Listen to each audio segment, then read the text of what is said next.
buenas tardes. Creo que me toca empezar a hacer como de maestro de ceremonias improvisada. Bueno, yo lo único, muchas gracias al Círculo también por habernos dejado esta sala maravillosa. Tenemos aquí enfrente los grabados estupendos y bueno, es un placer estar aquí. Y es un placer y un lujo pues tener aquí a Carlos Ambricio, a José María Ezquiaga y a Javier Monclús. Una terna realmente de una autoridad intelectual, tengo que decir que me abruma un poco, pero bueno, la verdad es que me siento muy afortunada de estar aquí y pienso que si hay algo que nos une a los cuatro, pues es el amor y el respeto que sentimos por la ciudad, que es el motivo por el que estamos hoy aquí, para compartir bueno, pues esas ideas o esas reflexiones sobre la ciudad y para comentar el compromiso también, en concreto, de Javier Monclús, que ha bueno, pues mostrado esta dedicación al tema de la ciudad y del urbanismo en su trayectoria pues larga, no solo como urbanista, sino como profesor también y como intelectual. Y yo creo que esas tres patas son las que confluyen en este libro, que si tuviera que decir algo, una frase para definirlo, pues diría que reivindica la importancia del urbanismo crítico, que es algo que siempre has hecho a lo largo de tus publicaciones, ¿no? Hace poco publicabas un artículo, ayer me parece que salió, antes de ayer, en El Heraldo, que titulabas Ciudad sin proyecto, urbanismo a la deriva. Creo que no sé si se censuró o se recortó, pero quedó solamente urbanismo a la deriva. Y bueno, pues yo creo que te quejabas, ¿no?, de esta disolución del conocimiento, del pensamiento urbanístico, que es algo que está en el sustrato de este libro, ¿no? O mejor dicho, dando la vuelta, pues lo que haces pues es una reivindicación de la existencia de una cultura, de un saber específicamente urbanístico, que no se puede ignorar y que es importante preservar porque es el que nos ayuda a resolver los problemas del presente. Ese es un poco, me parece, el fondo de este libro. ¿Y cómo lo haces, ¿no? ¿Cómo haces esta reivindicación? Bueno, pues a través de un libro que me parece que no es fácil clasificar, ¿no? Porque podría a alguien parecerle que está un poco rozando el listón de lo que podría ser pues una antología, ¿no? Una antología porque aparecen muchos textos o citas o autores.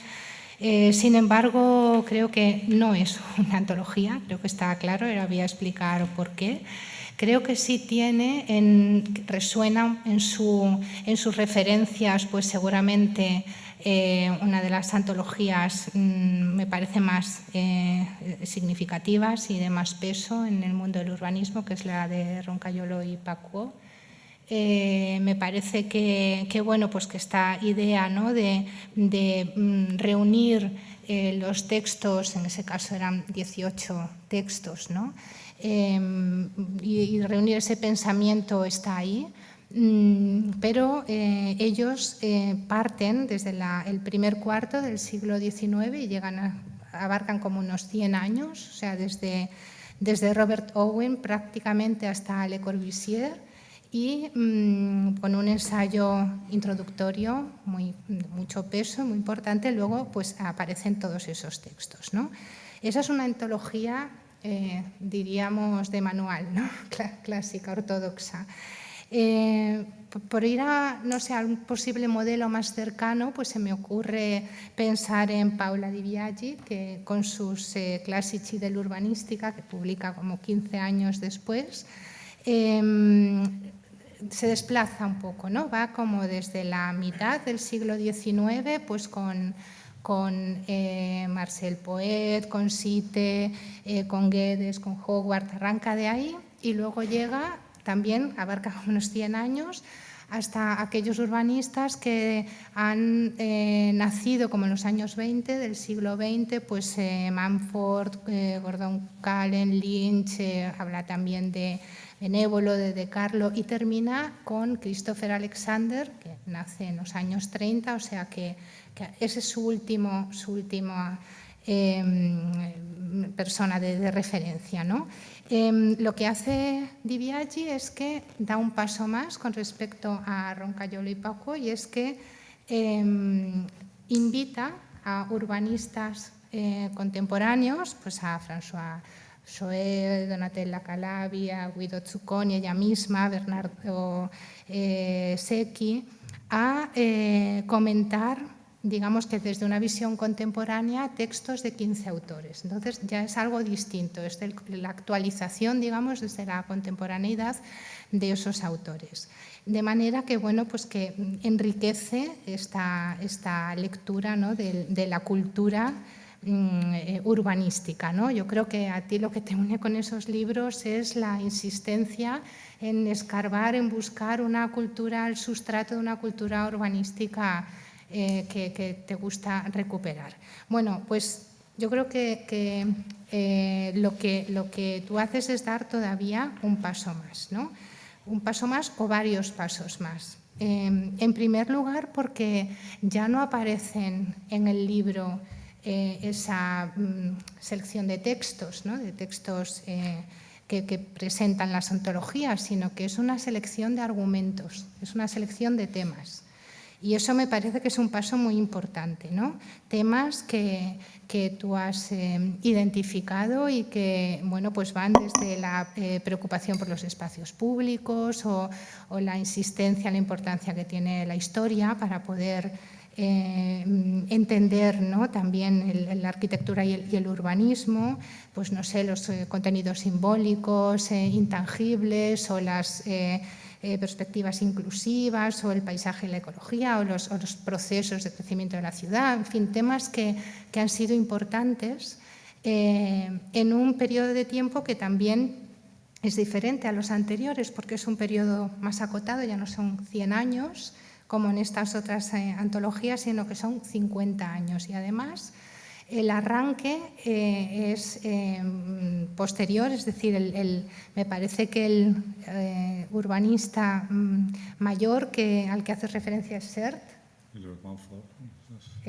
Mumford, bueno, que ya arranca pues en los últimos 50 años, ¿no? Y el más joven, pues James Corner, que pues de los años 60, ¿no? Entonces, digamos que lo que hace este libro es que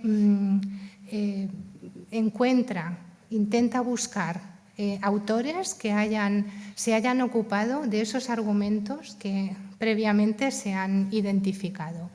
Y digamos, todavía más difícil es que tienen que ser autores o tenían que ser autores que pertenecieran a distintas generaciones y que estuvieran equilibrados, es decir, a que pertenecieran, por un lado, a la generación, digamos, de la modernidad madura, y otros que pertenecieran a una generación más contemporánea, ¿no? De forma que casi la mitad de los 20 autores que aparecen aquí, que bueno, que en realidad son 30, porque en cada capítulo pues aparece también una cita de un tercer autor, pues casi la mitad están vivos, ¿no? Entonces eso es una gran diferencia con respecto a las obras anteriores.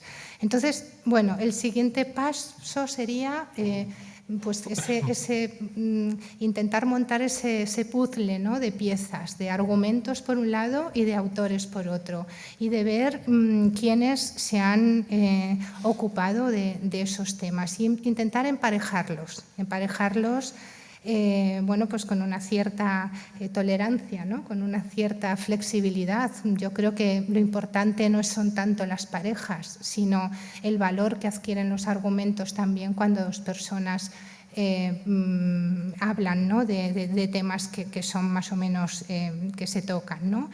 Y me parece que un ingrediente más que te distancia de la antología al uso, digamos, o más ortodoxa, pues es el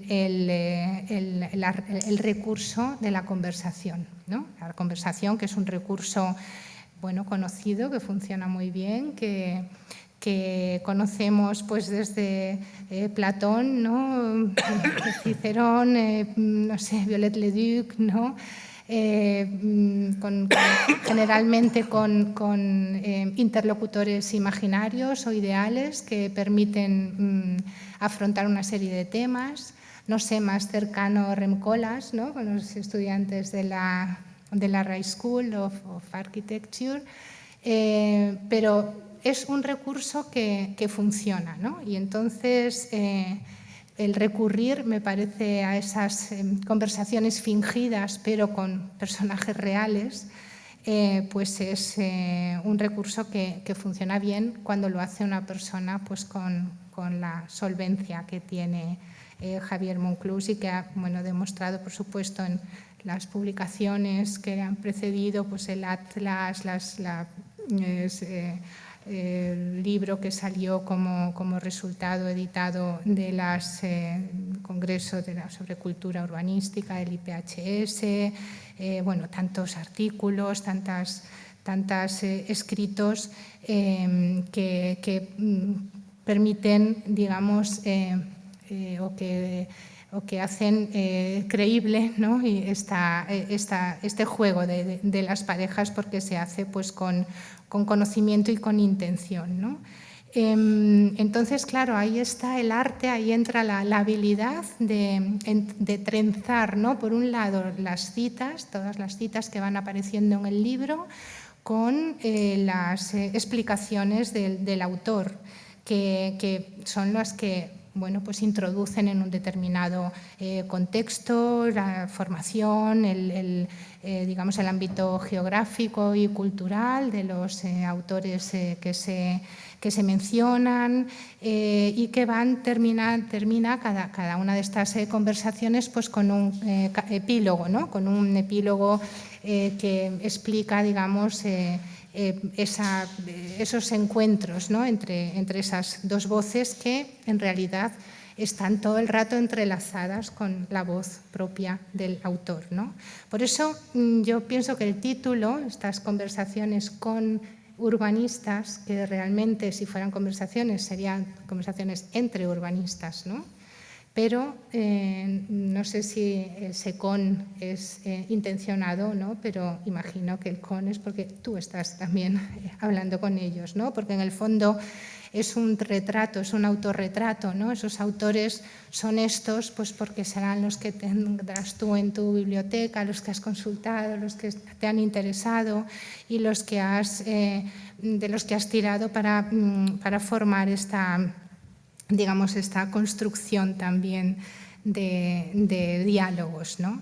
Entonces, bueno, pues volviendo al principio, no sabría qué género adscribir este libro, ¿no? Yo creo que es una antología, pero de ideas, no de textos, o un ensayo crítico en forma de diálogo, digamos, de diálogo imaginado, con un formato pues muy original, muy ambicioso, muy exigente, porque también, claro, requiere el esfuerzo del lector para entender, ¿no? Lo que se está queriendo decir.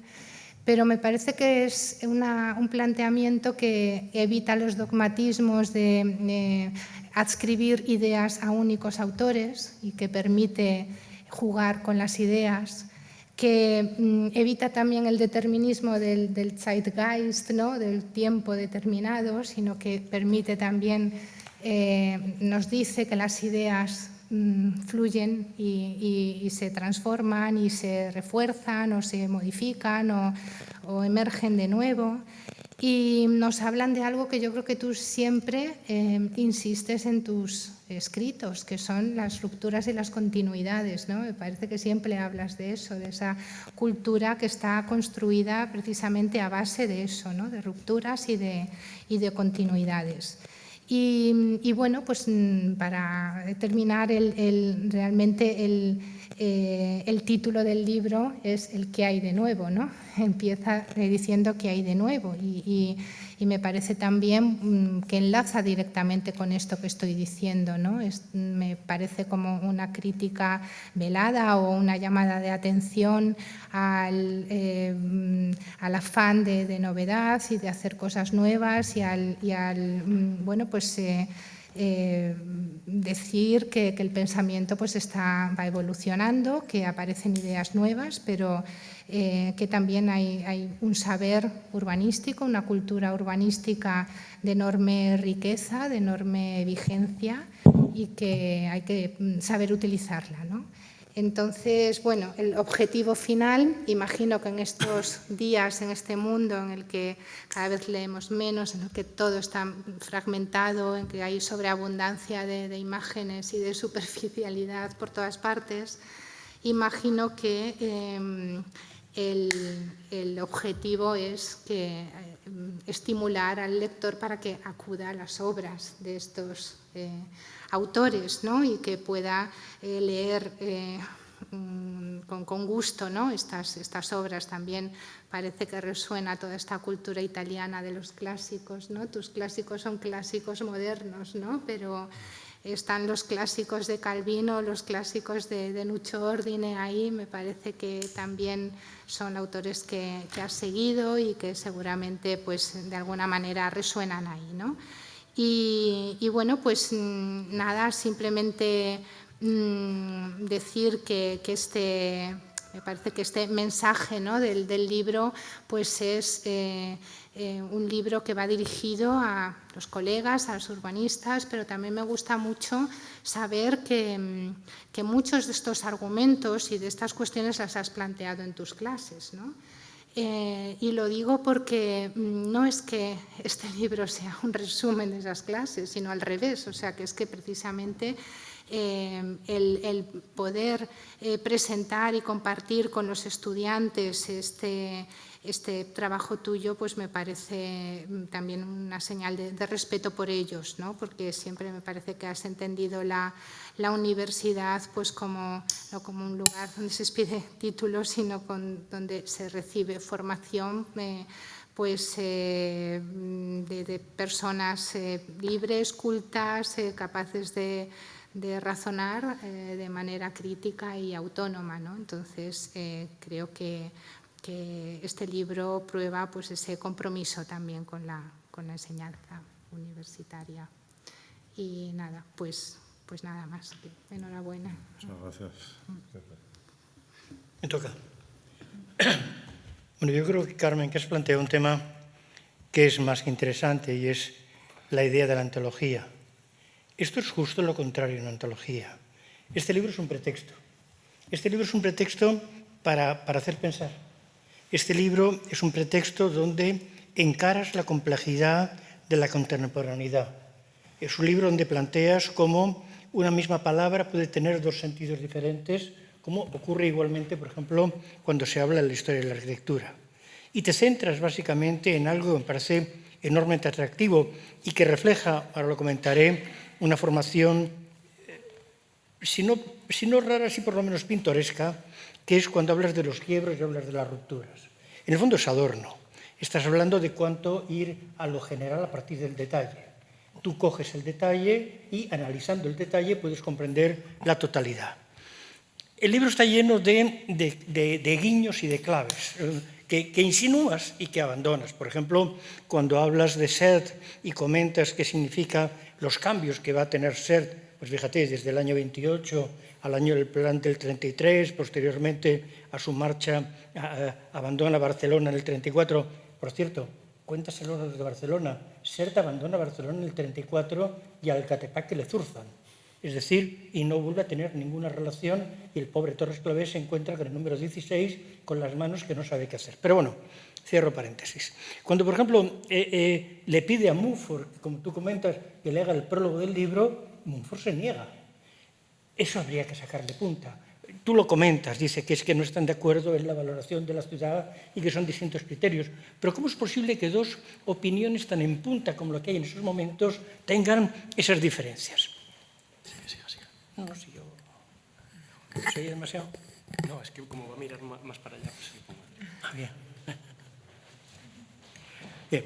Entonces, yo creo que esa especie de la voluntad por entender la ruptura, la voluntad por entender cuando coexisten dos temas. Perdón, Carmen, pero tú lo sabes esto mucho mejor que yo. ¿Te acuerdas de ese artículo que escribe Rafael Moneo en Roma en el 62, cuando, hablando sobre la escuela, los cambios que hay en la escuela de arquitectura, y cuando Quaroni es nombrado catedrático, etcétera, etcétera, y él habla de cómo en el fondo tienen que coexistir dos momentos distintos, y pone un ejemplo absolutamente novedoso que se adelanta además 12 años o 15 años a Fernando Marías, y es cuando habla cómo Montañón es capaz de manejar dos lenguajes distintos. Si es para la Iglesia es goticista, si es para el poder civil empieza a ser renacentista. Todo esto me lleva a una reflexión, que es que cuando yo recibí el libro, Javier, yo te dije muy apresuradamente que sí, que lo aceptaba encantado de estar aquí. En realidad, pues fue una especie de orgullo malentendido, me halagaba la invitación, pero de aquí no pinto nada. Es decir, yo este libro no me supera con mucho. Es decir, no es mi tema, yo no sé qué decir, pero sí te puedo asegurar que habiéndome lo metido entre pecho y espalda, con horas, empiezo a entender montones de cosas y me das pretexto para pensar y para razonar. Es verdad, te lo comentaba hace un momento, nos conocemos desde mediados de los principios de los 70. Entonces, tú formabas parte de ese mundo que era mítico y misterioso, que era el laboratorio de urbanismo que dirigía Manuel Solá Morales.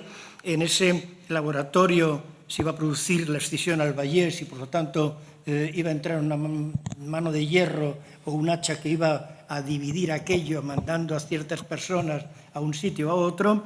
Y vosotros, naturalmente, erais los mal vistos. Los más vistos por un motivo muy sencillo, porque estabais cometiendo el terrible delito en aquella escuela, que era muy dura, de tener contactos y de confraternizar, intelectualmente hablando, con la gente de composición arquitectónica. Es decir, vosotros erais, por los temas que habéis planteado y los que habéis planteado siempre, y esa cultura que demostráis en todo momento, algo muy distinto de lo que podían tener otros profesores. No voy a dar nombres pues porque no procede, pero quien me entienda pues me puede entender. Esa especie de relación con el departamento de composición, yo le envidié en aquellos años 70, primeros 70, le envidié muchísimo.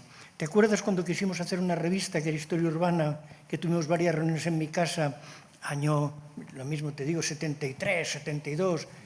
La hicimos, claro, se hicieron 4 o 5 números y el director fue Juan Luis Piñón, es decir, que luego murió y quedó, pero teníamos esa especie de yo que era un advenedizo en la escuela de arquitectura y que malvivía no quiere decir que tuviera una mala vida, quiere decir que me costaba vivir, ¿no? Que es algo bien distinto, pero todo aquello me llevó a tomar vuestro ejemplo. Yo, a partir de vosotros, intenté trabajar todo lo que pude con alguna persona del departamento de composición, de urbanismo, quiero decir, difícil, porque tampoco el departamento de urbanismo, perdón, José María, era pintoresco en aquella época, como tú bien sabes. Pero trabajé todo lo que pude, tanto con Ramón López Lucio como con Fernando Roch, y publicamos varios trabajos sobre aquello. Yo creo que tu labor en Barcelona, hay una cosa que no sabes, pero fue determinante en Madrid. Porque en Madrid os seguíamos. Tú hace un momentito hablábamos de Rafael Mas, hace un rato hablábamos, por ejemplo, de Lola Brandis, y incluso yo mismo, pues con algunas cosas intentamos un poco plantear aquel esquema. En un Madrid donde, no sé si tú esto lo sabes, pero tú lo sabes perfectamente, Carmen lo sabes y tú lo sabes, José María, os recuerdo que había un profesor que decía en público eso de que el que vale, vale que sea arquitecto y el que no urbanista. ¿Os acordáis? Sí. Y este libro, no voy a decir quién, pero tú también lo viste, ¿no? Muchas veces. Bien, este libro es La venganza dulce sobre esa frase. Este libro viene a demostrar cuánto formas parte de una cultura del mundo del urbanismo que se ha caracterizado por romper con los esquemas incluso de un Fernando de Terán, que vuelve a reivindicar lo que es la profesión y vuelve a lo que es el planeamiento, etcétera, etcétera, y haces un planteamiento totalmente distinto. Yo creo que leer tu trabajo me ha permitido tomar montones de notas sobre frases que quedaban a medias y que me apasionaban. Empiezas planteando, por ejemplo, esos distintos momentos que aparecen en el urbanismo. Hablas de 1848. 1948, claro, muchos no sabréis lo que quiere decir, pero ¿os acordáis cuando un fantasma blanco recorría Europa? Bien, la gente ya no sabe lo que quiere decir eso, pero fue ese momento de cambio, fue ese momento, digamos, de ruptura, fue ese momento cuando se trasluce esa especie de reacción en la construcción de la ciudad. Un segundo momento aparece muy poco después, cuando los discípulos de un personaje de quien se habla muy poco, y que fue uno de los grandes urbanistas de fin de siglo, Henry, en Aquisgrán, va a tener como discípulos pues nada menos que a Camilo Sitte, a Brix, a Eberstadt, a Baumeister, a Fischer, a Stüben, y lo que empieza a plantearse es la ciudad vista y entendida desde muy distintos puntos de vista. No es lo mismo la valoración que hace, por ejemplo, Stüben en un cierto momento que la reflexión que plantea Eberstadt sobre la política de suelo. Y en ese sentido, esta especie de quiebro va a culminar, va a dar la ruptura a partir del año 33 con lo que es el CIAM de Atenas. Pero hay más cosas. Justo después del 33, en tu libro se deduce, según vas leyendo las participaciones y las colaboraciones de los más jóvenes, hay otro año que para mí es clave, que es el 48.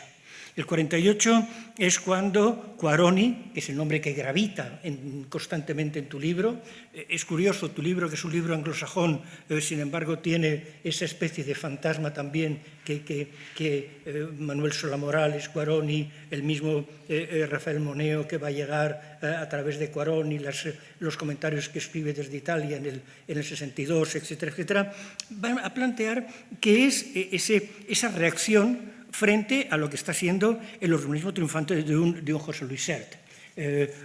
José Luis Sert, que, como decía, ha abandonado Barcelona y que se ha ido a París en el 34 para trabajar con Le Corbusier, como dice Kegler de una forma perversa, alquilando una mesa. Es decir, no es alguien que vaya invitado.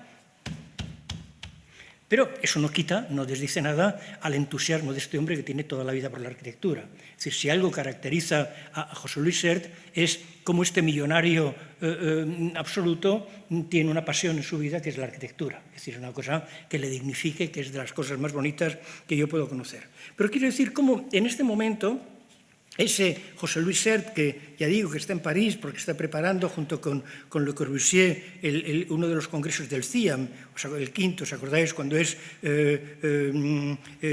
Canon, Munition, no, de Logis. Es decir, esa especie de reivindicación de lo que es la vivienda por encima de la política y en sus momentos va a tener una consecuencia, y es que en París conoce el pabellón él colabora con Luis Lacasa en el pabellón del 37, colabora con Luis Lacasa en el pabellón 37, díselo también a los catalanes. Los maestros de obra de la obra, cuando tienen que dar cuenta de cómo van los estudios de la construcción del pabellón, los informes que hacen no se los mandan al señor Sert, sino al señor Lacasa. Y abajo, como ayudantes, aparecen dos, que es José Luis Sert y Bonet Castellana. Uno como estudiante y el otro, pues bueno, uno que está como de paso. Pero todo esto lo digo porque es importante, porque se va a empezar a juntar una especie de reflexión, y es la reflexión de ese Sert que contacta con el arquitecto americano que está haciendo el pabellón al lado del suyo. Van a acabar, este hombre está casado con la hija del secretario de Economía de Estados Unidos, y van a estar muy pronto englobados por... Recordaros esos estudios que hay sobre cuánto las grandes exposiciones que plantea el Departamento de Estado estadounidense sobre arte abstracto para contraponer al realismo socialista, en el fondo es la CIA, esto está demostrado, en el fondo es la misma línea que va a plantear un José Luis Sert actuando en una serie de países latinoamericanos. No lo tiene, porque lo más raro es que no lo haga en México, pero es que en México está Miguel Alemán, que ya es un personaje claramente que ha optado por la opción estadounidense. Todo eso lo llevas, digamos, a empezar a entender qué es la Milán del 55, empezar a entender qué es el Rossi que aparece como joven colaborador de Roger. Obviando la polémica de crisis y continuidad, lo que es importante es que ese Roger joven, o al mismo tiempo un personaje de quien hoy ya nadie habla, que es Giancarlo De Carlo, y los estudios que plantea en Urbino, cuando se realiza en el año 55 una de las reuniones de los pequeños congresos en Vitoria, Giancarlo De Carlo va a hablar de Urbino y es una especie de conmoción. Luis Peña Ganchegui, que está haciendo Motrico, se queda conmocionado, y todo eso va a tener un tema importante, que es el tema, digamos, no solo de la recuperación de los estudios morfotipológicos de Muratori, vas a hablar en varias ocasiones, sino que también lanza la presencia de una persona que yo creo que es importante en la cultura española, si bien es verdad que lo fue muy poco tiempo, porque estaba guiado de un libro excepcionalmente importante para mí, estuvo guiado por una parte por Moneo, estuvo guiado por Aldo Rossi, estuvo guiado también por Julio Caro Baroja, que acababa de hacer lo de los pueblos españoles y que estaba haciendo lo de la Casa Navarra, que sería, digamos, José Ignacio Linazasoro. Linazasoro hace el libro de las permanencias, para mí es un libro fundamental, pero cuando Moneo cambia de tema y cuando Rossi cambia de tema y don Julio Caro se dedica a otras cosas, Linazasoro desaparece. Es decir, la sombra de los padres a veces, si ha sido demasiado abusiva, puede ser un poco terrorífica, no sé cómo decirlo. Entonces, todo esto, la invocación, por ejemplo, que hace Rossi a Berlín, la invocación, Berlín, tú dices cuánto en el fondo, cuando hablas de la memoria histórica, la memoria histórica es la ciudad, cuánto Berlín ha marcado, por ejemplo, a Benjamin, cuando marca lo que es la infancia berlinesa, cuando, por ejemplo, se trasluce la correspondencia con Solem o con Kessel, la invocación que hace Moneo, por ejemplo, a los historiadores del futuro, cuando intenten explicar cuáles fueron las tendencias que amenazaban a la ciudad y por qué han cambiado, en ese parrafito que das de Moneo, yo creo que abres montones de puertas. Abres puertas, por ejemplo, para empezar a entender con parejas que yo ya entiendo menos. Por ejemplo, otro fantasma que gravita constantemente es Bernardo Secchi. Bernardo Secchi, que va a tener otro italiano, es decir, no, aunque el libro, ya digo, es fundamentalmente mirando en otra dirección.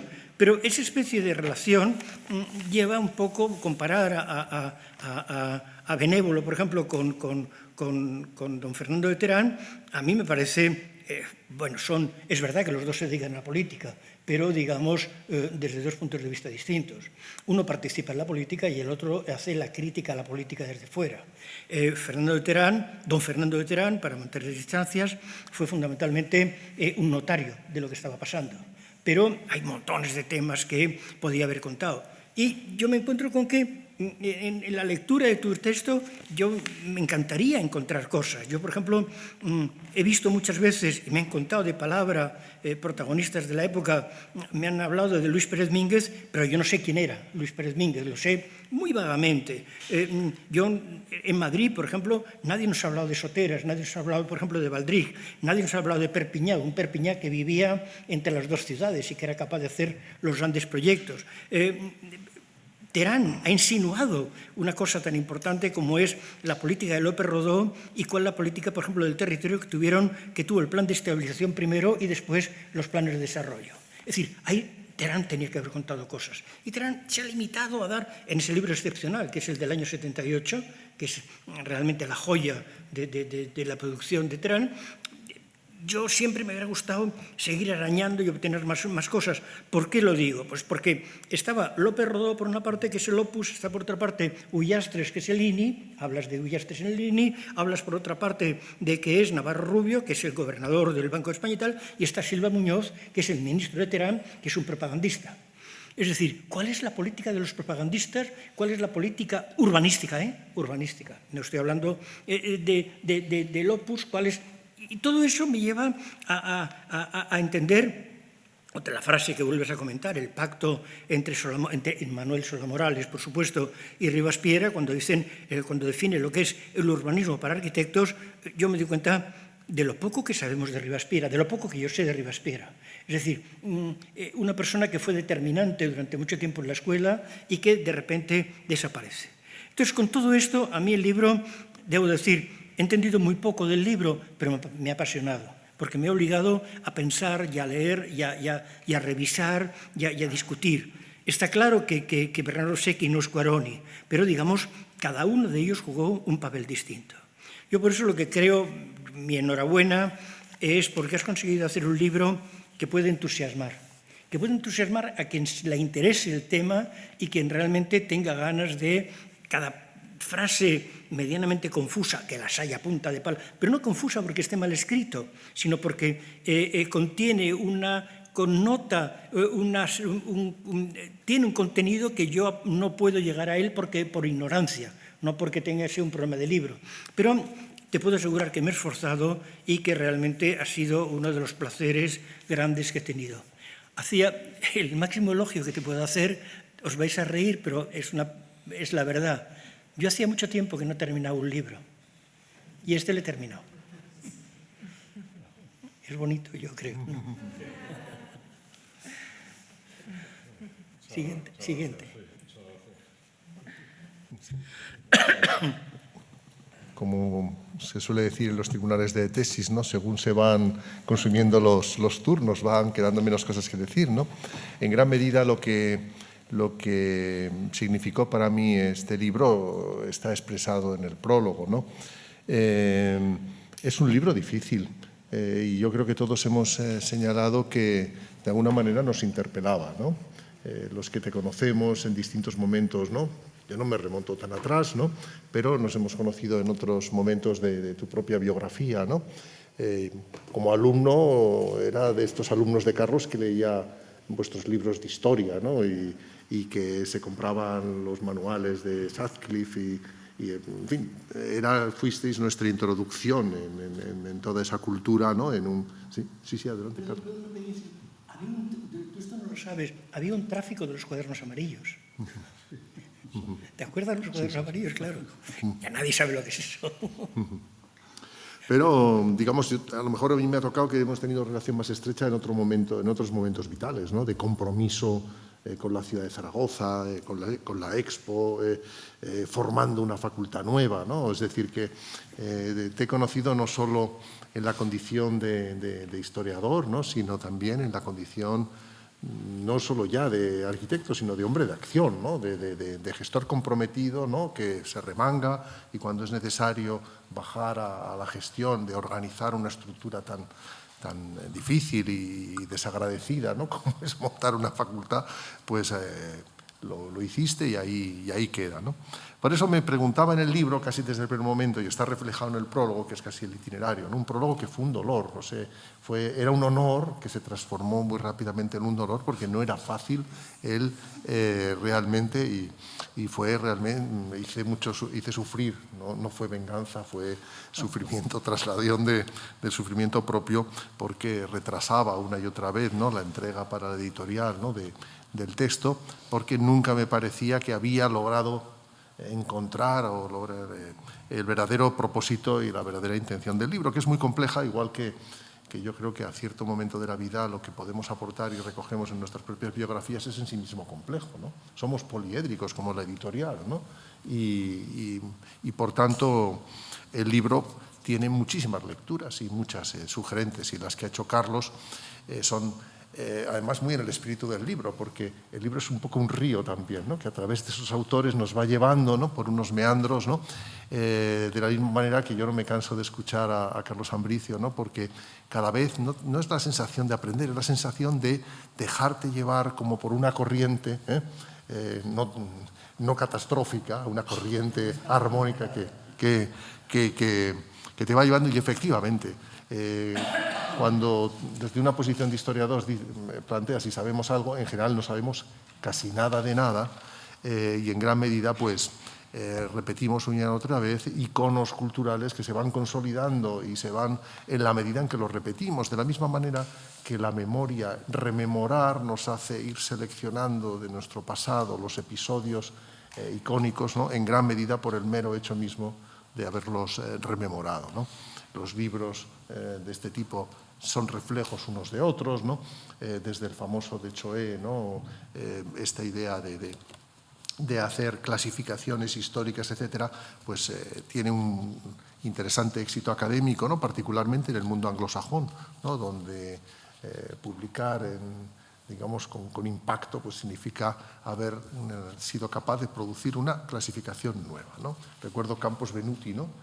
¿Cuántos años manejamos esa simplificación simplona, pero útil, de las generaciones de planes, las generaciones de urbanistas, ¿no? Yo mismo escribí un poco al calor de Venuti sobre la misma organización temporal y temática en la evolución del urbanismo español, ¿no?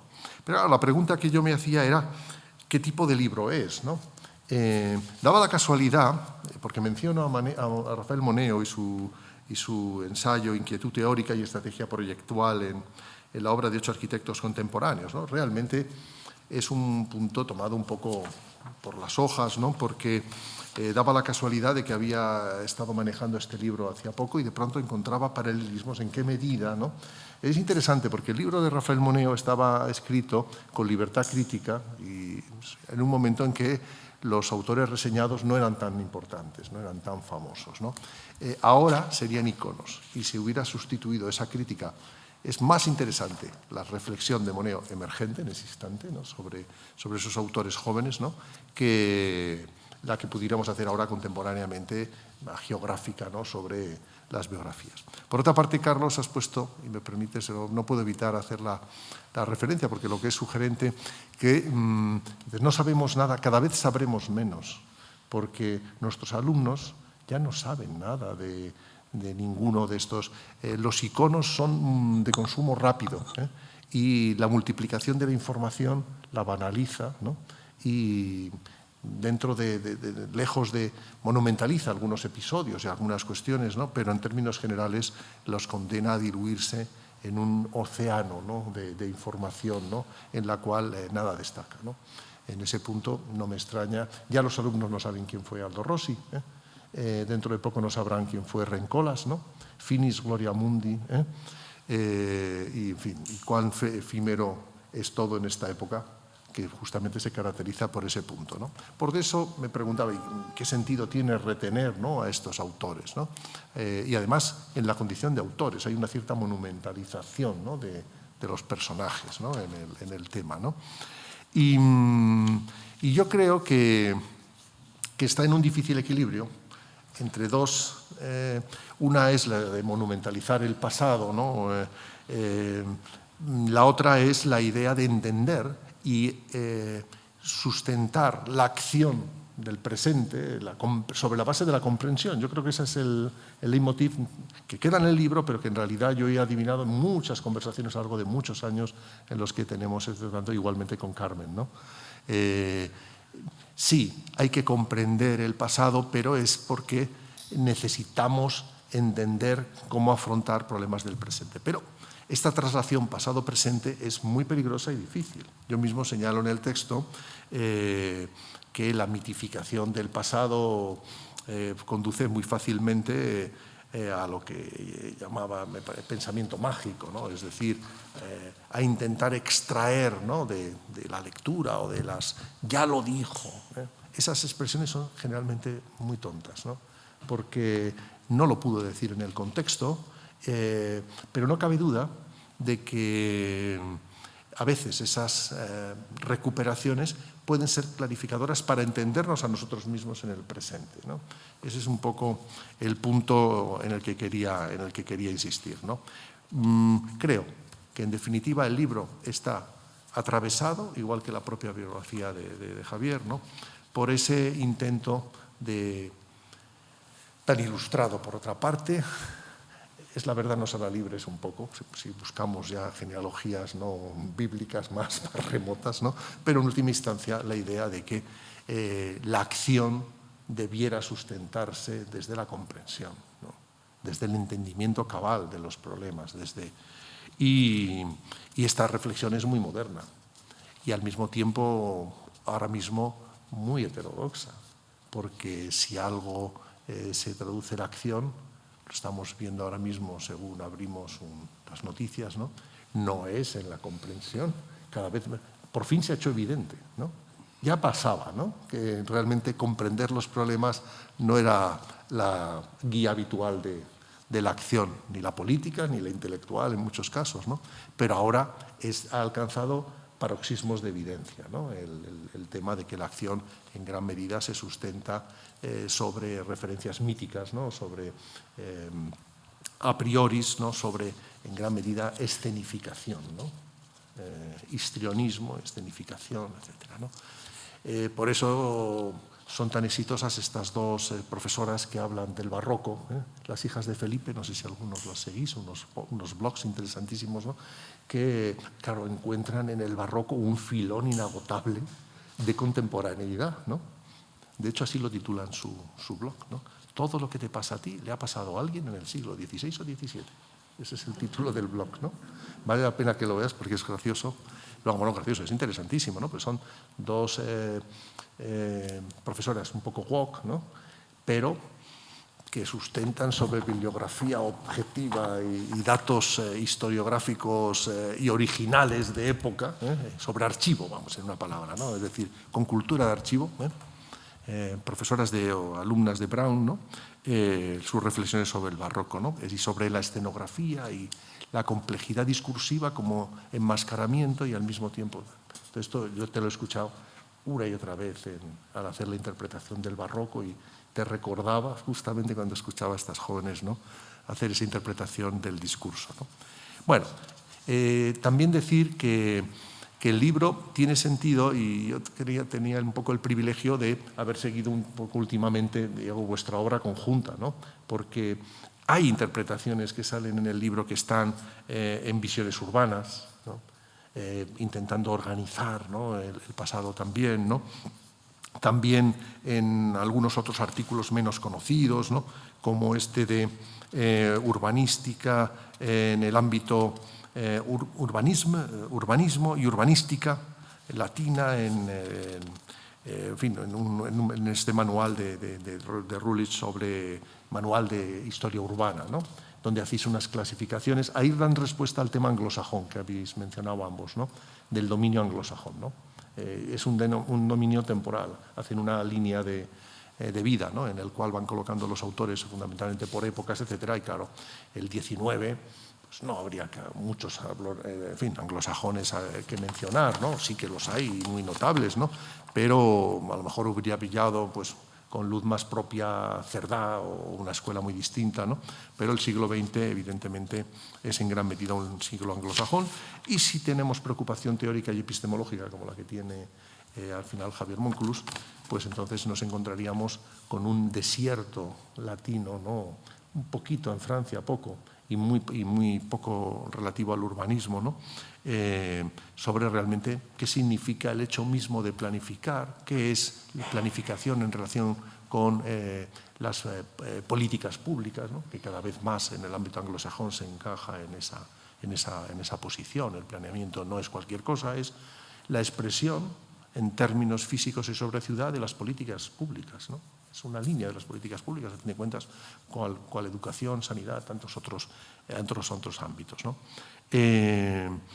Finalmente, también, igual que Carmen, me llamó la atención que en lugar de ceder la voz a los autores, como hacía Choé, ¿no?, o decirles a cada uno que se identifiquen, claro, no los tenías presentes, ¿no?, como hace, por ejemplo, Beatrix Hasselberger, ¿no?, en que hace una colección de biografías, de autobiografías, ¿no? O sea, encuentra por aquí y por allá biografías de unos y otros y hace una, ¿no? También estaba recordando a Campos Benuti, ¿no?, cuando decide, que esto es muy interesante, Carlos, también, porque son testimonios directos. Recuerdo a Paola Falini, en presencia antes hablábamos de Vittoria Calzolari, diciendo, lo que está haciendo Campos piensa que los arquitectos están mitificados, ¿no?, y que Aimonino, Rossi, etcétera, etcétera, han logrado crear una especie digamos, de liturgia, ¿no?, en torno y tal. Y que los urbanistas son como Perpiñá desconocidos, ¿no? Perpiñá hizo el Azca, ¿no? Solo por eso ya debiera ser recordado para bien y para mal, ¿no? Pero realmente no hay memoria, ¿no? Y se decidió hacer varios libros y luego toda una colección y de tesis doctorales que iban encargando, ¿no? Tú lo conoces bien también, María, a sus alumnos, pero la intención última. Ramón López Lucio también pensaba lo mismo. Y de hecho, cuando se dieron los premios nacionales, de pronto nos vimos beneficiados porque dice, ¿cómo que esto? Vamos a hacerlo con fotos gigantes de los urbanistas. Y ahí estamos, ¿no? Los premios de ese momento, con fotos gigantes, ¿no? Un libro editado a todo lujo, con ilustraciones, un libro de arquitectura, como si fuera de arquitectura, como si el urbanismo fuera arquitectura, ¿no? Y yo creo que lo que ya al margen un poco de la broma y de la anécdota, que nos podemos permitir por estar en familia y todos viejos conocidos y amigos, ¿no? Estamos ante un libro importante, ¿no? Porque tiene mucho de la propia biografía intelectual del autor y porque, como no les has cedido la voz, ¿no? Algunos se revelaría un poco, pienso yo, de lo que le atribuyes, ¿no? Pero hablas en gran medida de cuáles son los problemas contemporáneos, ¿no? Nos haces una radiografía de cuáles son los desafíos de la disciplina, ¿no? Y el mero hecho de enunciarlo así, por una parte, te da, en fin, un punto de nostalgia, que antes hablábamos de aquello, y al mismo tiempo un punto de esperanza, ¿no? Como decía Tomás Maldonado, ¿no? La esperanza proyectual, ¿no? ¿Por qué nostalgia? Porque el mero hecho de entender que hay una disciplina que se puede modelar, que a través de las contradicciones, el diálogo, el debate, etcétera, genera paradigmas que al final terminan siendo pensamiento y terminan siendo acción, ¿no? Pues está absolutamente contracorriente, ¿no? Hoy por hoy, ¿no? No hay, en fin, no hay en ese punto mayor interés en armar desde paradigmas sólidos los nuevos pensamientos, ¿no? Sino más bien sobre eslogans, criterios, en fin, míticos, etc., ¿no? Pero al mismo tiempo vuelve a recuperar esa fuerza que ha tenido y sobre la que se sustenta lo que ahora tanto se repite, Occidente, ¿no? Que ahora por fin estamos sabiendo que era aquello de Occidente, ¿no? La creencia de que sí que puede haber una capacidad liberadora, ¿no? De la visión crítica, de la revisión crítica, para no volver a caer en los errores del pasado, ¿no? Por eso acababa con una frase de Raymond Unwin, ¿no? Que no la repito ahora porque está en el prólogo, ¿no? Pero en fin, que es la gente la que, a través del urbanismo y del planeamiento, se convierte, ¿no? En los artistas, ¿no? De sus propias ciudades, representando en ese lienzo la expresión de sus aspiraciones, ¿no? Y yo creo que eso, que recorre, digamos, al final el leitmotiv, ¿no? de muchos de los autores, ¿no? Es quizá la lección más bella, ¿no? de esta no antología, ¿no? Con la que nos has regalado. Muchas gracias.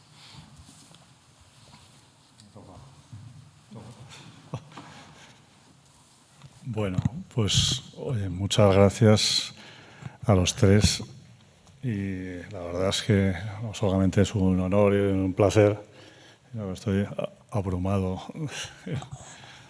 La cantidad de cosas sugerentes que habéis dicho y habéis pensado a fondo, ¿no? Simplemente yo me dedicaría a dar las gracias y quizá a apostillar alguna cuestión, porque está todo dicho, ¿no?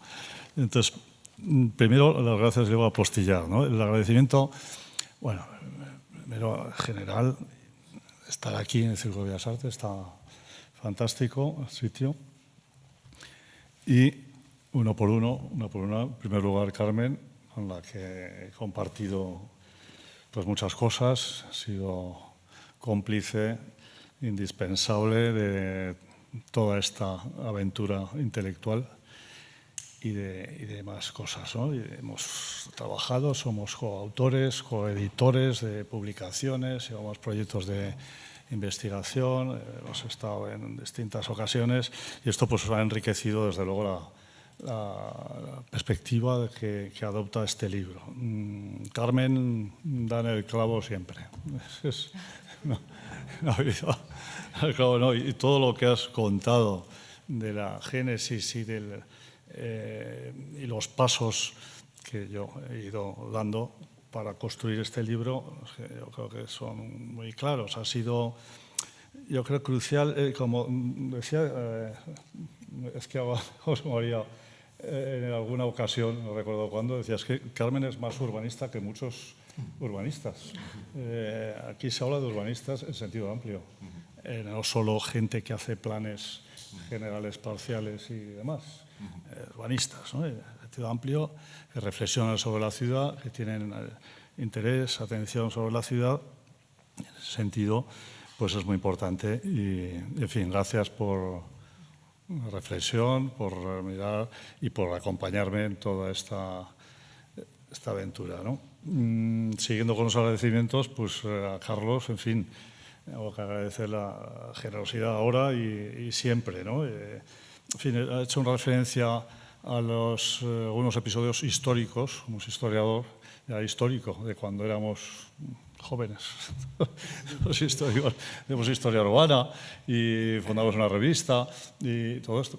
Está bien, ¿te acuerdas? Me acuerdo muy bien, de momento me acuerdo muy bien. Me acuerdo muy bien. Y también en una cosa que ahora decías, que creo que es interesante, ¿no? Esta voluntad de colaboración que está en la base también de la reflexión urbanística desde el presente, desde los desafíos que nos han interesado las ciudades, las transformaciones de las ciudades, los retos que tienen las ciudades y los territorios y demás, y adoptamos esa visión retrospectiva, siempre quiere decir, hace casi 50 años, desde los 70s, cuando decías que se planteaban estas cuestiones siempre, recuerdo en esa revista, por ejemplo, una de las personas comentábamos antes era Rafael Mas, que era un geógrafo madrileño, bueno, catalán en Barcelona, geógrafo urbano, que decía, un historiador urbano muy sólido, tiene estudios del Ensanche de Madrid fantásticos, y decía, no, yo no hago historia urbana, yo miro lo que hay ahora y hago una visión retrospectiva, ¿no? En cierto modo, un poco coincide. Y estas reflexiones que hacía, muchas cosas que comentaba ahora Carlos, a mí pues me hacen pensar, bueno, pues todos esos años y sobre todo la conveniencia, la necesidad y la oportunidad de colaboración entre los que se dedican a la reflexión histórica y los que tienen más interés y compromiso por el urbanismo y piensan en la dimensión histórica, lo que puede aportar una mirada retrospectiva para entender y para actuar en función de las cuestiones actuales, ¿no? En fin, hay muchas cosas, y siguiendo con los agradecimientos, pues, especialmente a José María, bueno, ya lo ha comentado y realmente, lo siento, sé que supongo que tendrías que sufrir porque ya me lo has explicado y es un prólogo fantástico, parece que explica muy bien las cuestiones clave que se plantean en el libro y de manera especial, bueno, ahora comentabas esta analogía que yo alguna referencia hago, pero me parece que es también en parte el leitmotiv de esa visión con ese título del libro de Moneo de la inquietud teórica y la estrategia proyectual, ¿no? No hace la historia de los autores ni hace siempre mirando desde esa inquietud teórica, pero con esa voluntad de estrategia proyectual. En unos de estos episodios, decía Carmen también, tiene que ver con clases con estudiantes. Uno de los recursos ha sido pensar cómo pensarían estos autores cuando se encuentran con los problemas actuales, ¿no? Si tú vas de la mano con Jane Jacobs, ¿qué diría por aquí? Pero Lewis Mumford y Solá Morales y Ian McCart, y entonces eso quiere decir que no es cuestión de, está muy bien hacer la historia del urbanismo, historia y las biografías intelectuales y todo lo demás, es un punto de partida distinto, ¿no? Simplemente decir 4 o 5 cosas, ¿no? Recapitulando y apostillando, ¿no? Respecto a la génesis de esta obra. El otro día, en una presentación en Zaragoza, decía uno, ¿y cuánto tiempo te ha llevado escribir este libro? Bueno, pues no sé, escribirlo es una cosa, pero pensarlo pues viene de muy atrás, ¿no? Viene de esas reflexiones de hace mucho tiempo y luego también de hace menos tiempo, digamos, con colectivo muy internacional y eso explica seguramente también el sesgo anglo. El grupo de Planning Perspectives, que es Planning Perspectives y la International Planning System Society, son un grupo que lleva ahora casi 40 años, está en el volumen 40 de Planning Perspectives, pensando de esta manera. Y el título lo dice muy bien, es Planning Perspectives, que no es fácil de traducir, no es perspectivas sobre el planning, etcétera, ¿no? Entonces viene de ahí, sobre el génesis y de todas estas preocupaciones que ahora se comentaban. Y luego, en cuanto al género, yo creo que lo ha explicado muy bien Carmen, efectivamente puede dar la sensación, que algo lo coja, dice, pues hay textos, hay citas largas, no son textos. No llega algo más del 15%, del 10%, entre 10 y 15 pueden ser citas largas, más que textos. El otro 80 y pico, 90% es de un servidor. Por eso es verdad que podía haber sido de otra manera, podía haber sido tal conversaciones cruzadas, están entrelazadas, pero son conversaciones con estas personas, estos personajes, no entre ellos, aunque el recurso que decías que es evidente que es ese que se ha utilizado muchas veces, era el recurso de ponerlos en buena vecindad, como decía Avi Bakbur en su atlas, ¿no? En buena vecindad no quiere decir que sean comparables o menos comparables. Decía, Benévolo con Terán, un día lo hablé con Terán, bueno, sí, no está mal, podía ser con este, podía ser con otro. Bueno, la gracia es que yo creo que, como decía también Carmen, son emparejamientos y tándems hechos con cierta tolerancia, ¿no? Se invita a dos personas y dice, ahora vosotros dos sobre este tema. Pero, en el fondo, no es solamente reflexionar sobre lo que piensan esas personas, es reflexionar sobre temas. Entonces, también se explicaba muy bien, tiene algo de antología, seguramente, porque están todos estos citas y autores. Tiene en el otro extremo algo de ensayo, porque hay una serie de tesis y de argumentos. Tiene las dos cosas, pero no es ninguna de las dos. Ni es un ensayo puro, que empieza la hipótesis, muestra y se acaba, y tampoco es una antología. Es un género híbrido y un no binario, se podría decir. No es ni una cosa ni la otra. Entonces, eso en cuanto al género, ¿no? Y luego, bueno, yo creo que está todo esto que se ha dicho ya, ¿no? Pero está la tensión siempre y la paradoja un poco de la vuelta atrás, muchas veces peligrosa, como decía José María, y que es muy difícil, ¿no? Plantear, bueno, ¿para qué sirve, ¿no? Ojo, ¿no? ¿Para qué sirve? Ahora todo el mundo es Jane Jacobs, todo el mundo es Lewis Mumford, todo el mundo, a ver, no sé. El otro día veía la película de Bob Dylan. Por ejemplo, decía A Complete Unknown. Complete Unknown, que está en el Greenwich Village, donde estaba Jane Jacobs. A lo mejor se encontraría en algún momento, ¿no? Al principio de los 60, Jacobs era un poco más conservador. Jane Jacobs tiene una ópera. Sí, tiene una ópera, tal. Entonces, claro, lo habitual, decías en el caso, es sí, poner Robert Moses, que era el que mandaba, el jefe de urbanismo de Nueva York, con Jane Jacobs. Hay montones de veces siempre. Bueno, eso está muy visto, ¿no? Está muy visto. En cambio, poner a los que iban al bar, tavern, que eran Jane Jacobs y Richard Sennett, que lleva 50 años dándole vueltas y sigue, ¿no? En el último libro, de Construir y Habitar, sigue dialogando con ella, ¿no? Con Jane Jacobs. Empezamos al principio, ¿no? Muy bien.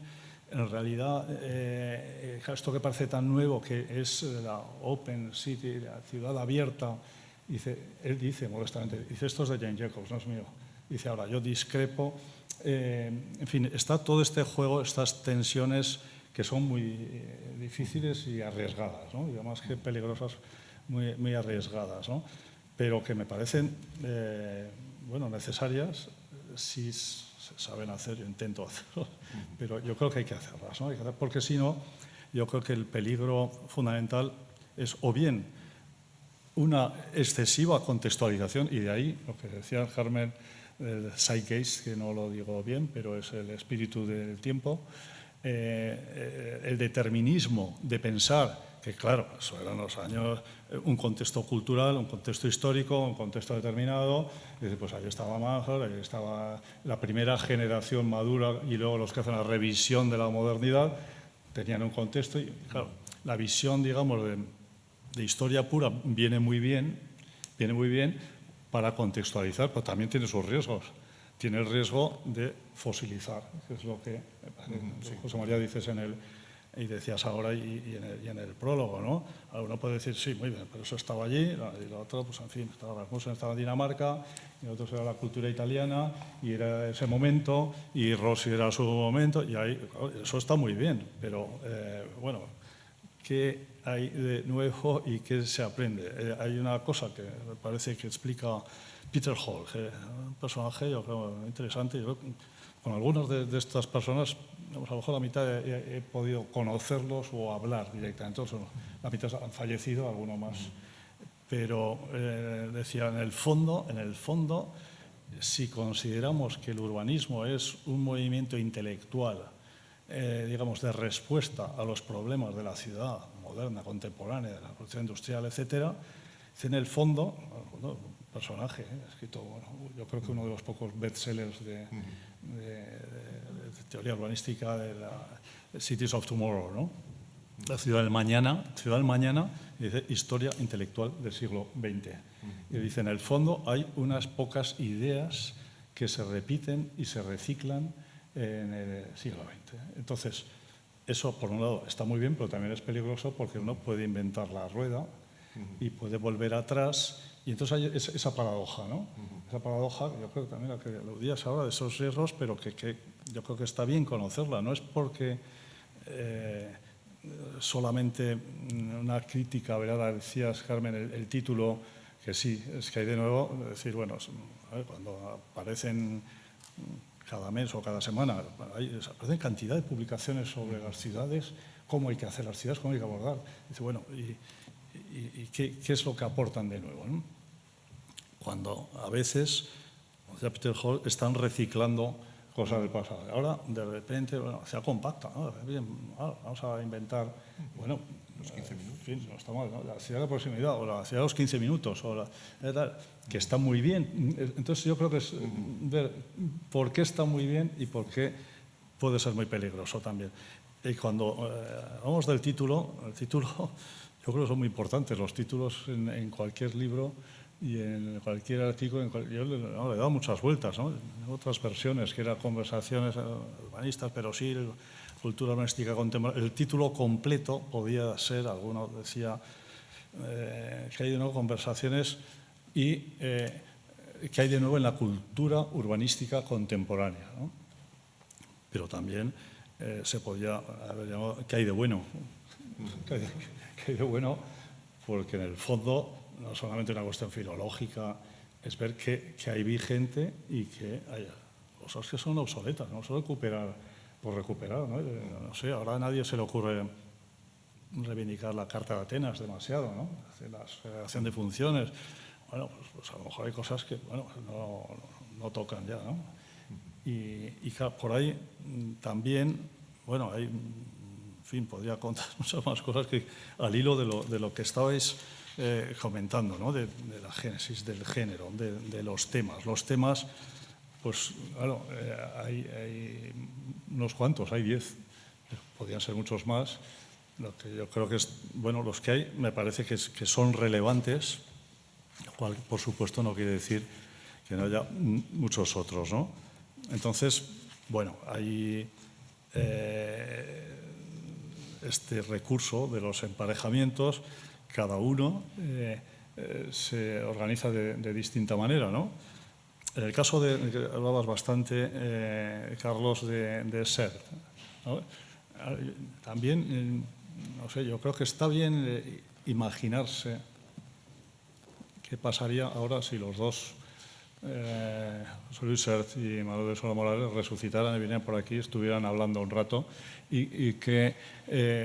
pero sobre un tema, no sobre un tema muy concreto, que tiene que ver con la emergencia del proyecto urbano, del urbanismo proyectual, del urbanismo por los arquitectos, que tiene que ver con lo que decías de Rivas Piera en Barcelona, que fue importantísimo en nuestro momento, y en toda España, y en Madrid con el plan de 1985. Es decir, mirándolo desde esa perspectiva, ¿cómo veríamos ahora, y para eso hay que saber lo que decían, cuando Manuel de Sola Morales decía, no, esto que yo estoy diciendo, esto no es el urban design de SERT, no es esto, no es esto, no es esto, pero al final decía, sí, tiene algo de todo esto, ¿no? Tiene algo de todo esto. Entonces, bueno, yo creo que en cualquier caso está bien imaginarse el último, que ahora me viene a la cabeza porque Carmen le entrevistó hace poco, este verano, a Thomas Sievers, que es el último urbanista muy importante. Y bueno, el hecho es que se han reeditado, es un señor que tiene ahora unos 90 años, ¿no? Carmen, la entrevista en Berlín, en alemán.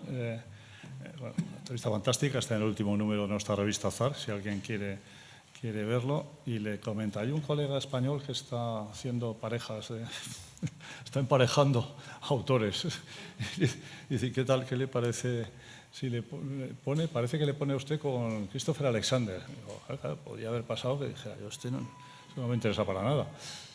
Pero bueno, es interesante, por ejemplo, un personaje que yo creo que es muy potente y que tiene un discurso, yo creo que fundamental para entender las ciudades europeas ahora mismo, no solo las americanas, dice las ciudades europeas, lo que está pasando, dice que él siempre ha aprendido mucho y se ha inspirado en Alexander. Menos mal, ¿no? Podría haber pasado lo contrario. Pero bueno, no, simplemente decir, no sé, son muchas cosas, pero en el fondo podría decir palabras clave, ¿no? O sea, es que están sobrevolando por aquí en lo que decís y solamente podía apostillar, ¿no? O sea, ¿qué es el género? ¿Qué es lo que se busca? Y en el fondo yo creo que es releer, o leer, si no se ha leído, releer la obra de mentes brillantes, conversar con mentes brillantes como son, eso sí que yo creo que no hay duda, los 20 que hay por aquí, y los otros 10 que son los que presentan los temas, por tanto serían 30, creo que no hay duda, uno le puede interesar más o menos unos que otros, son mentes brillantes y está bien conversar con mentes brillantes. Y por otro lado, es decir, claro, ¿qué quiere decir recuperar? Pues yo creo que ahí se puede decir, son las 3 Rs, 4 Rs, 5 Rs, ¿no?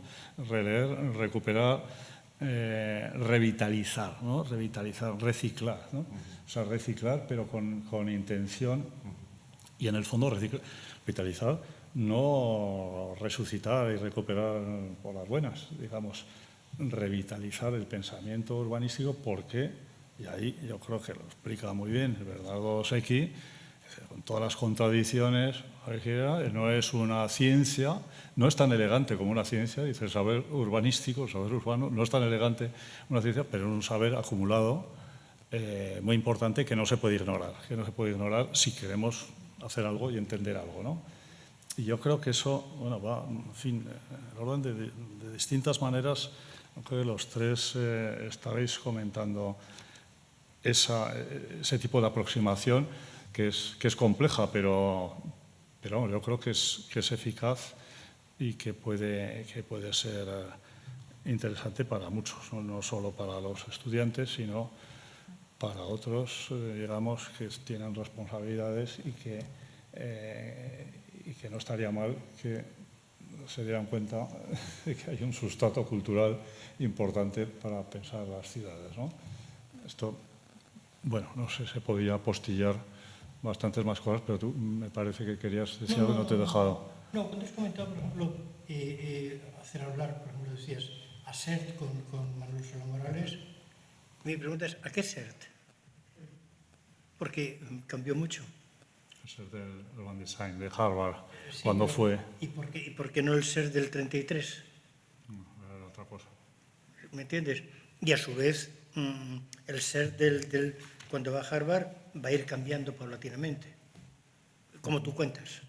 Sí. Entonces, eso es decir, el problema es, la idea me parece preciosa, pero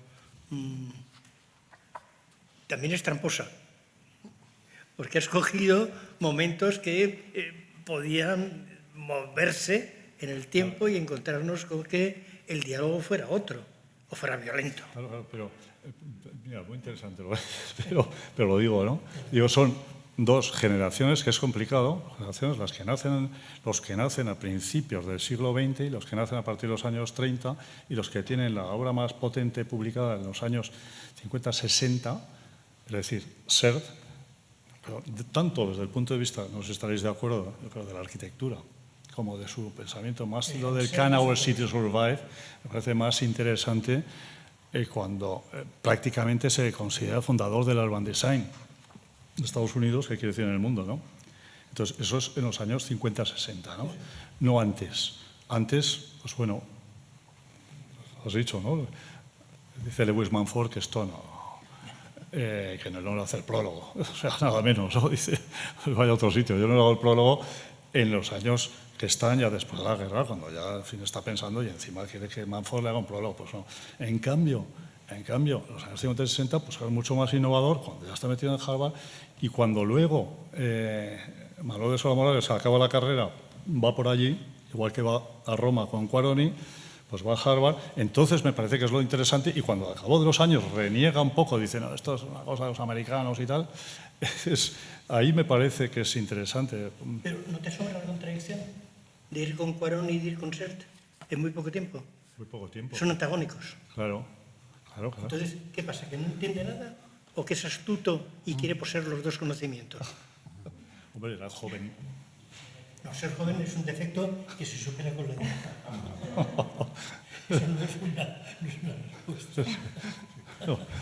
No, pero un personaje poliédrico, porque claro, pero los primeros escritos sobre temas digitales, digamos, ahora podían ser manuales de inteligencia artificial, es decir, que aplicada al urbanismo, ¿no?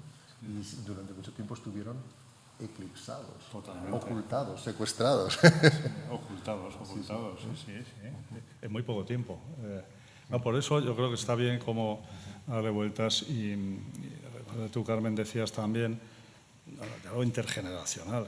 La gracia yo creo que es a ver la gente en una mesa, como aquí, que no tienen, decía, son comparables. No se pretende la comparación, se pretende que se sienten y que dialoguen, ¿no? De manera virtual y imaginada, ¿no? Entonces, el diálogo intergeneracional creo que se hace poco y me parece fundamental.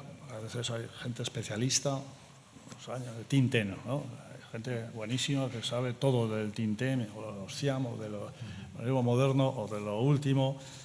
Poner en relación desde ahora que muchas de las cosas que ahora se plantean, dices, si Tintin ya estaba, ¿no? En algún momento, eso va un poco más a broma, pero sí, podría haber puesto una cita de Woody Allen, en algún sitio dice, bueno, se me ha ocurrido una cosa, dice, pero miras atrás, mira, han dicho muchos ya, ¿no? Hay que decirlo de otra manera. Entonces, bueno, es diálogo intergeneracional, ¿no? Es cruzado y de latinos y de anglos que también me parece que escasea.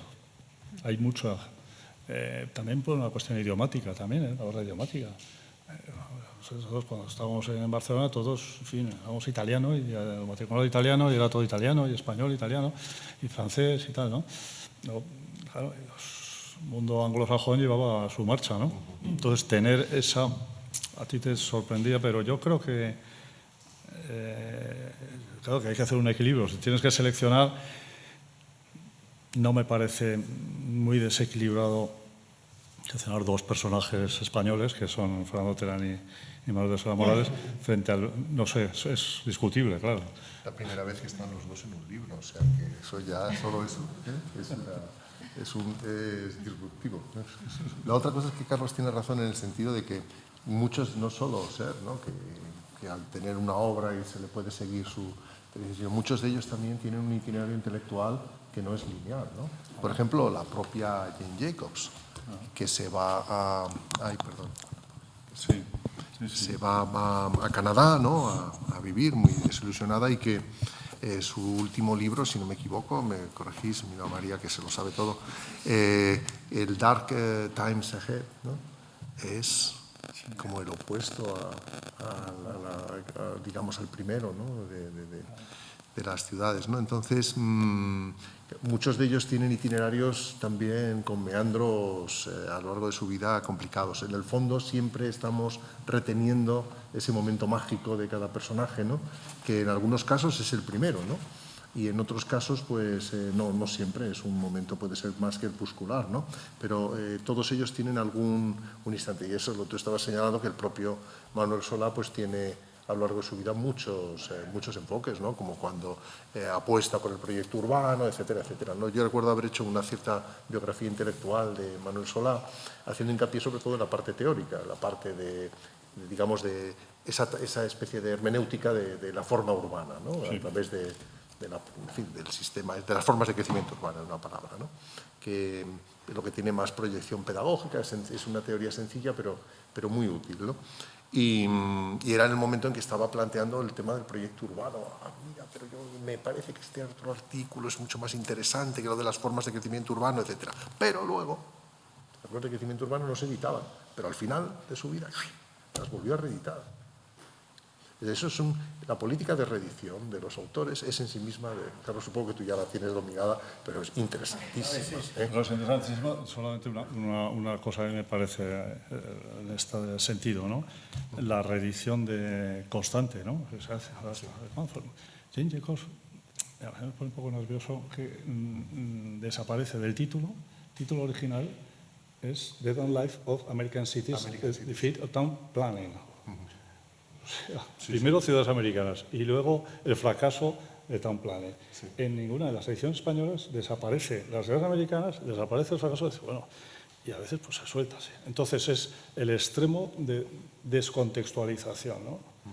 Y en el otro extremo, cuando a veces aparece un análisis sesudo, no, es que estaba allí en el Reino Village, se hacía lo que hacía y todo lo demás, claro, se pierde un poco la posible vigencia de algunos de sus principios, ¿no?